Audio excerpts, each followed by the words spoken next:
Les histoires capillotractées.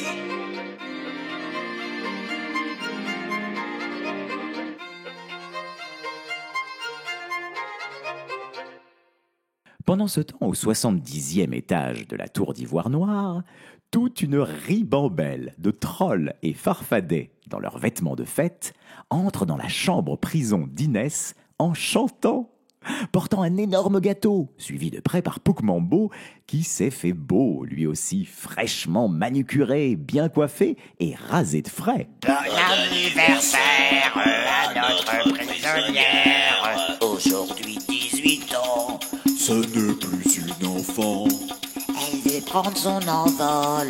mais derrière les barreaux, C'est vraiment pas de bol d'avoir croisé Poukmambo.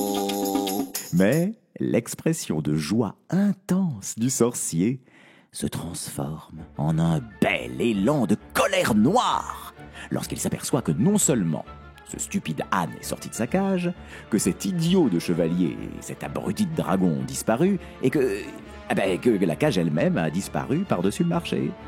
Saperlipopette, qu'est-ce que... Regardez en bas. L'interrompt Pedro en jetant un coup d'œil par la fenêtre. Princesse, vous vouliez aller fêter votre anniv chez tonton, mais finalement je crois que c'est tonton qui a fait le déplacement pour l'occasion. Mais qu'est-ce que raconte cet horrible animal ? Hurle Poukmambo en se ruant sur la fenêtre. Là, en effet, Boulgour II de Rapière en personne le fixe de ses yeux myopes. Autant dire qu'il ne le voit pas, Elliot, puisqu'il est 70 étages en dessous. Mais Amaury, qui lui a 10 sur 10 à chaque œil, il aurait pu être pilote d'avion d'ailleurs à notre époque, mais bon, piloter un dragon c'est déjà pas mal, tu me diras. Bref, notre héros, disais-je, voit donc le sorcier sans problème et prévient le roi Bigleux. « Majesté, c'est lui, c'est le ravisseur de la princesse. c'est toi, l'infâme sorcier qui a kidnappé ma nièce bien-aimée. Descends donc me parler seul à seul si t'es un homme, propose le roi. Seul à seul avec tous tes soldats et chevaliers prêts à m'embrocher, Ironise le sorcier. c'est toi qui vas monter, ce sera plus fair-play. Très bien, j'ai pas peur de toi, charlatan. Mais c'est trop dangereux, Majesté, et vous ne pouvez pas y aller seul, dit Amaury, retrouvant un peu de sa peur d'autrefois. Puis, se ressaisissant, je vous accompagne. Montez sur Igmar et allons-y à dos de dragon. L'idée de chevaucher un dragon me répugne au plus haut point. Mais d'accord, Amaury, ce sera effectivement plus simple et plus rapide. Et le roi s'envole donc avec notre héros vers le 70e étage de la tour. Il a au préalable ordonné à ses hommes d'attaquer s'ils ne réapparaissaient pas d'ici un petit quart d'heure. Arrivé dans la chambre, Inès pleure de joie et saute au cou de son oncle. « Oh, oncle Boulgour, je suis si heureuse de te voir. Tu m'as amené un petit cadeau pour mon anniversaire? Moi aussi, je suis content, ma chère enfant. Tu as réussi, Amaury. Tu nous as sauvés, dit à son tour Sarah qui embrasse l'homme qu'elle aime. Berk. Tu n'aimes pas l'amour ? Non, je déteste ça. Qu'est-ce que tu préfères plutôt que l'amour ? Les Lego. Oh, quel charmant tableau de famille. Se réjouit Poukmambo. Plus la peine de faire le malin, Poukmambo. Votre plan machiavélique tombe à l'eau. C'est terminé, crie Amaury, triomphant. Puis, le roi s'avance vers le sorcier, l'air menaçant, la main posée sur le pommeau de son épée accrochée à sa ceinture. Espèce d'immonde vipère arrogante, Dit le roi de sa voix grave et autoritaire. vieille raclure de monarque.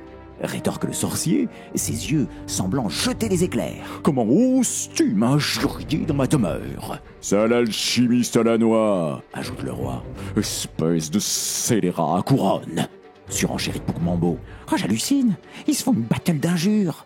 Remarque de son côté Pedro. Sangsue, baveuse et puante. Vieille toupie grotesque. Messire, reprenez-vous, enfin, vous n'allez rien régler en vous chamaillant comme des gamins, dit à son tour Amaury. C'est qui que tu traites de gamin, morveux? Demande soudain le roi en colère à Amaury.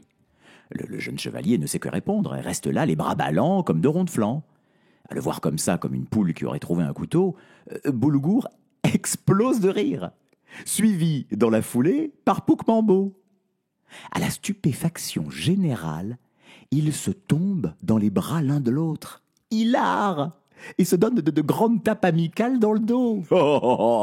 Vieille fripouille, tu as réussi, bravo!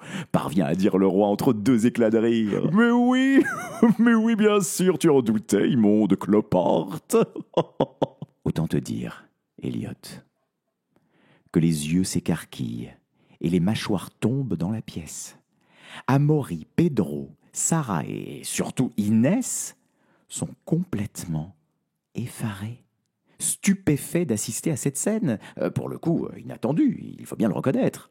Vous connaissez cet abominable individu, mon oncle? Demande Inès d'une voix tremblante. Ah, toi la ferme, petit effronté!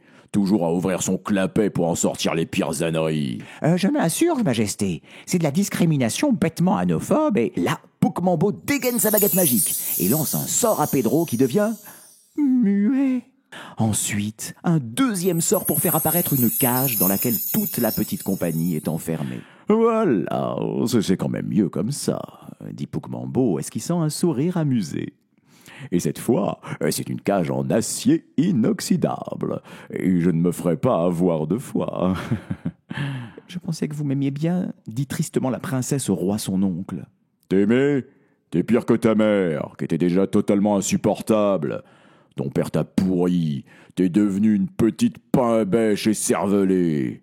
De toute façon, Froderick est un abruti notoire. Incapable de gérer un royaume, encore moins sa fille, il n'arrive même pas à se gérer lui-même. C'est vous, Majesté, qui avez orchestré tout ça demande Amaury, sous le choc. Bah évidemment que c'est moi qui d'autre. Oh, oh s'esclaffe le roi, accompagné de Poukmambo, puis des trolls et farfadets qui partent aussi dans un fou rire.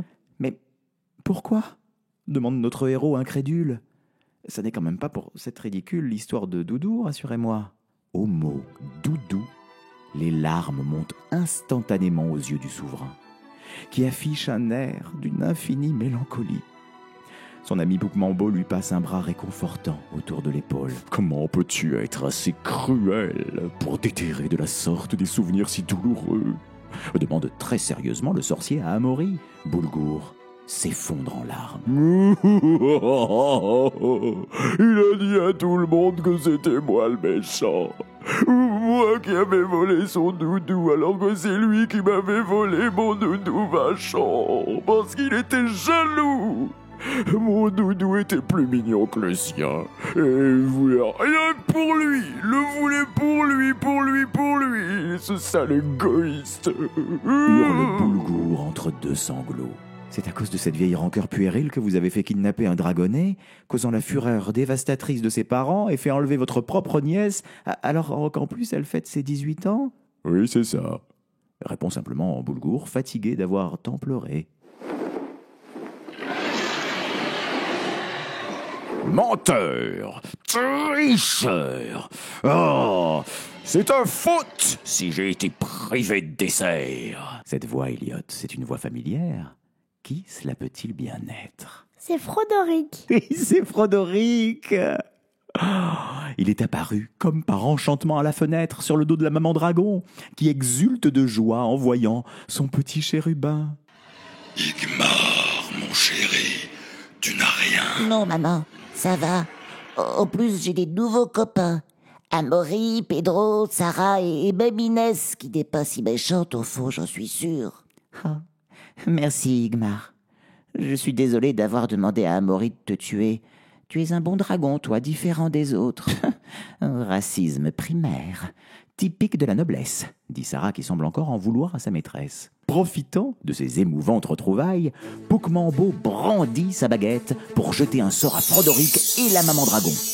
Mais il n'a pas le temps de prononcer la formule magique qu'Igmar envoie un jet de flamme impressionnant qui désarme le sorcier. Sa baguette est réduite en cendres et son bras brûlé au 3e degré. Il va falloir sortir la biafine et pas qu'un tube, Elliot, non? En plus, Igmar a brûlé par la même occasion la serrure de la cage où ils sont tous enfermés. Et donc, qu'est-ce qui se passe? Ils sortent. Ils sont libres, oui, ils peuvent sortir.